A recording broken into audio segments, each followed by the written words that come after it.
Your request is complete, but there's still work to be done.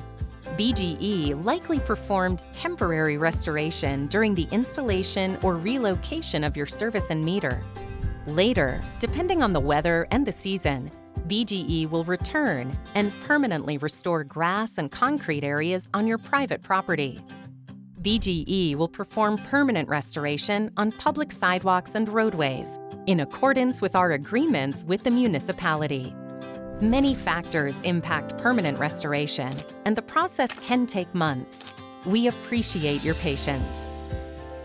Building over BGE gas and electric lines and equipment goes against BGE standards. In the event of a fault in an electric service or gas leak, BGE crews will be unable to access the equipment to ensure continued safe operations.